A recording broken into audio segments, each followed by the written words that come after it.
Oni koji su odbili mobilizaciju, bacili oružje ili pobjegli u inostranstvo su obični izdajnici i kukavice. Ovaj stav i stavovi slični ovome su, zaista bih rekao, srž mnogih problema koje mi imamo ovdje. Sve do onoga trenutka dok se mi budemo ophodili prema ljudima koji kažu ne ratu kao izdajicama, mi ćemo, nažalost, ne možemo se nadati da tih ratova u budućnosti neće biti. Danas, evo, 35 godina nakon rata, svjedoci smo na društvenim mrežama, kada imamo neku objavu o ratu i uđemo u komentare, svi kažu da Bog do rata nije bilo, da se rat nikada ne ponovi. A nekada su ljudi koji su tada na vrijeme, dakle kada je moglo da se taj rat izbije, kad su rekli ne ratu, su bili okarakterisani kao izdajice. Tako da malo je licemjerno okarakterisati kao izdajice i onda za 20 i 30 godina govoriti da barem rata nije bilo. Jer su oni bili ti koji su tu, koji su, kada je trebalo da kaže da ne ratu, rekli ne ratu. Pričamo nam isto mentalitet vrlo jasno usmeren, militarizovan, ja bih rekao, gdje se uvek stvara ta ideja da muškarac, naročito, treba da bude jak, da bi mogao sutra ići u rat i da ako je muškarac, ne igra fudbal, ne ide da se bije, nije sad nešto mnogo snažan, visok, jak, i to da on sutra neće moći, ne daj Bože, da brani svoju državu ili da ide u neki rat, nešto nebitno. I onda kao u stvari oblikujemo društvo oko sukoba umjesto da izbjegavamo sukobe kako bismo lakše oblikovali svoje društvo, mislim. Barem u našem slučaju, pogotovo za ratove 90-ih, mislim da je to nekako ako se neko protivio ratu u bilo kojoj državi, zapravo će ga se staviti na drugu stranu. Ajmo reći drugu stranu, jel?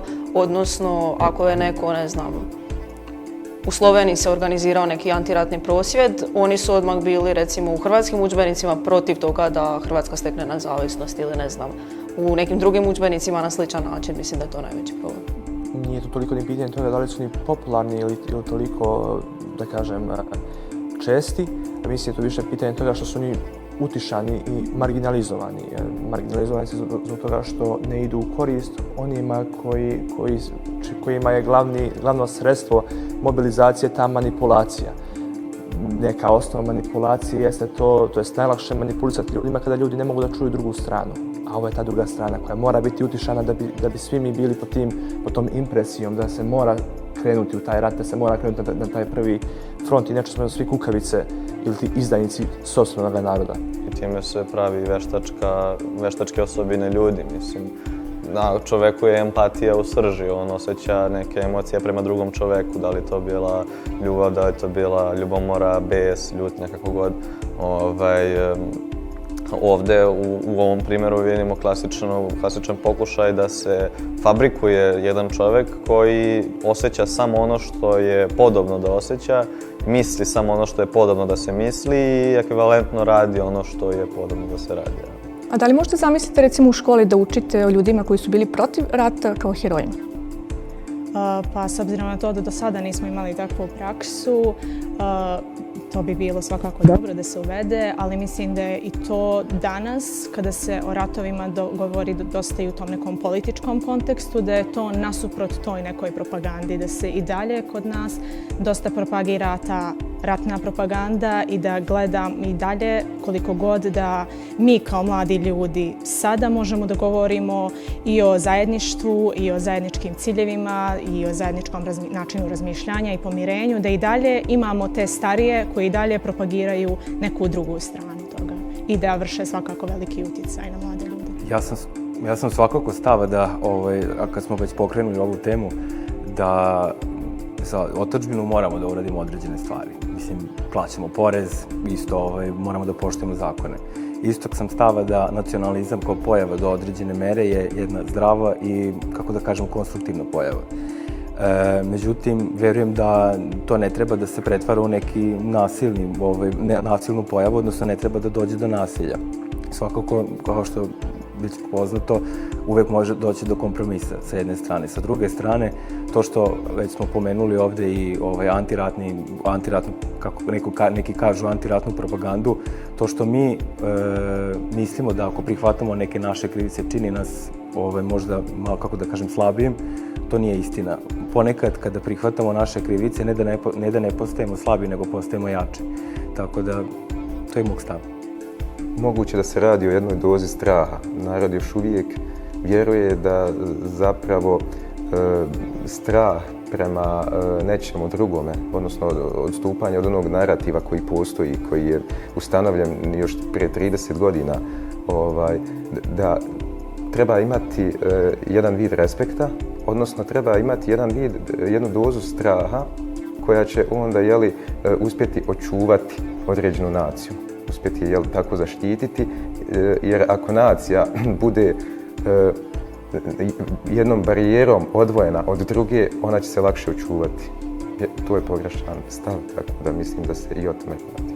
Ja se moram samo napraviti kratku digresiju, moram se ne složiti sa kolegom Rikardom po pitanju tog nekog nacionalnog duha i stvaranju nacionalne ideje. Ja iskreno, bar moje mišljenje je da je taj neki nacionalizam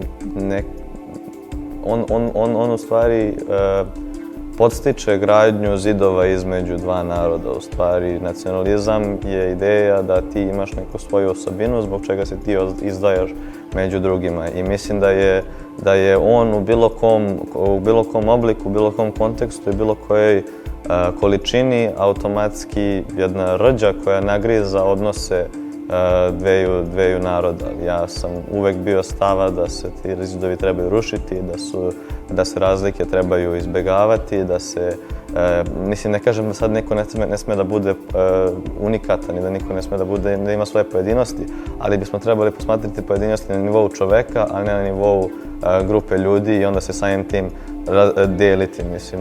A da li možemo pravimo razliku između, i da li treba pravimo razliku između nacionalizma, pošto ti upotrebio baš taj termin, i patriotizma, što možda ti pokušavaš ovdje sada da objasniš? To me se upravo i radi. Rekao bih da je glavni problem različitosti među svima nama su naše bogatstvo.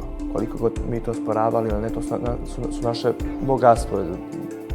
Da zamislimo taj neki utopijski svijet gdje smo svi apsolutno isti, gdje svi imamo istu tradiciju, ista vjerovanja, smatram, i da dobijemo priliku da živimo u tome svijetu 2 dana, smatram se nakon ta 2 dana vrlo rado vratili u ovo što trenutno imamo. Vrlo bi se rado vratili u ovo što imamo kada bismo znali šta je prije toga bilo, da. Zato što ti u tom trenutku tebi se čini kao da si pao s konja na magarca.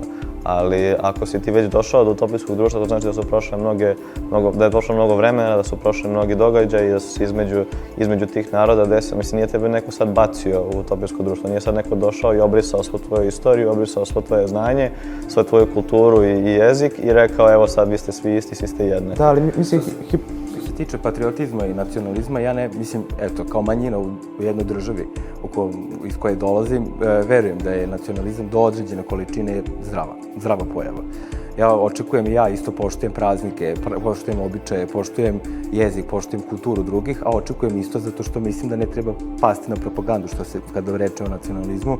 Ja očekujem da, kao što ja poštujem praznike, običaje drugih naroda, da to isto očekujem od drugih. Što se tiče patriotizma, isto mogu da ukažem na to da kao manjina u jednoj državi ja verujem da i manjine ponekad su potrebni za zdravu pojavu patriotizma. Znači ja verujem da i manjine učestvuju i o sistemima donošenja odluka u toj državi i tako je najbitnije da svi budemo patrioti, do određene količine naravno. Sam bi se nadvezao na ovo, kada bi se došlo do utopijskog društva. Utopijskog društva ne dolazi, toga jeste i utopijsko. Toga sam naveo kao neki hipotetički primjer, samo da bih ukazao na to da različitosti kao različitosti nisu nužno problem. Problem je sama ta percepcija toga nacionalizma. Kao što ste vi, kolega, rekli, nacionalizam u jednoj mjeri jeste zdrav, do te mjere se to možda nazivati tim patriotizmom o kojem govorimo. Problem toga jeste zbog silnih uticaja medija u prethodnih 30 godina po pitanju ratnih dešavanja u ovim prostorima. Mi smo došli do toga gdje je javni stav i javno razumijevanje toga nacionalizma nužno podrazumijeva, da kažem,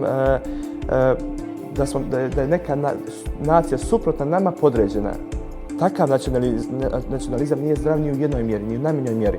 Ali sve dok govorimo, da kažemo o tome da mi poštujemo ono što mi imamo, uvažavamo našu tradiciju, izučavamo našu istoriju, bez da Da. Ja shvatam što hoćete da kažete, ali i dalje sam stava da činjenicom da vi izdvajate neke pojedinosti svoga naroda, tom činjenicom vi opet pravite priliku nekome da stvori razdor između vas i nekog drugog, jer opet se svrstavamo na mi i oni. Opet se svrstavamo na pravoslavci i katolici, svrstavamo se na Mađari i Srbi ili ne znam kako se zove. Mislim, opet. U potrošačkom društvu svakako ne znamo granice i ne poznajemo gde trebamo stati. Da li je svaki nacionalizam sam po sebi inherentno isključiv, po vašem mišljenju? Nacionalizam po svojoj nekakvoj biti za mene jest, ali zato bih napravila, kao što su kolege već napomenuli, razliku između nacionalizma i patrionizma, gdje patrionizam ne znači nužno mržnju ili nekakvu nepovezanost, dakle, sa drugim narodom, nego samo označava, dakle, uvjetno rečeno ljubav prema vlastitoj povijesti, prema vlastitoj domovini, običajima, vjeri i tako dalje.